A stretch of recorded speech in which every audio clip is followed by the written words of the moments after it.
ঘটনাটি new York সিটির ১০২ তলা এক বিল্ডিংয়ের চূড়ায় উঠেছিলেন রুশ দুঃসাহসিক যুগল। সেখানে দাঁড়িয়েই তারা দিয়েছেন বিশ্ব শান্তির বার্তা, তারপর একে অপরকে বিয়ের প্রস্তাবও। আংটি বদলে সেই রোমান্টিক মুহূর্ত ধরা পড়েছে ক্যামেরায়, কিন্তু এর শেষটা হল পুলিশের হাতে আটকের মধ্য দিয়ে।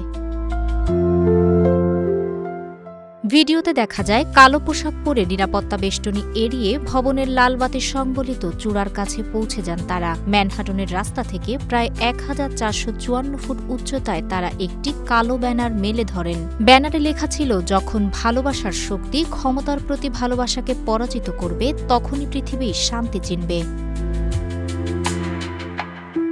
জীবন অবাক না করলে কে করবে? ২৮% মিল্ক ফ্যাটের অবাক করার সাথে ফ্রেশ মিল্ক পাউডার। জীবন অবাক করুক প্রতিদিন। কিছুক্ষণ পর তারা নিচের একটি প্ল্যাটফর্মে নেমে আসেন। সেখানেই ঘটে আর একটি নাটকীয় মুহূর্ত। ভানিয়া বেয়ারকুস হাঁটু গেড়ে বসে অ্যাঞ্জেলা নিকোলাওকে বিয়ের প্রস্তাব দেন। নিকোলাও বিয়ের প্রস্তাবে সম্মতি দিলে তারা একে অপরকে আলিঙ্গন করেন। এরপর আংটি পরার মুহূর্ত ক্যামেরাবন্দি করেন। ঝুঁকিপূর্ণভাবে এই ধরনের ভবনের উঁচু ছাদ বা চূড়ায় ওঠাকে বলা হয় রুফটপিং।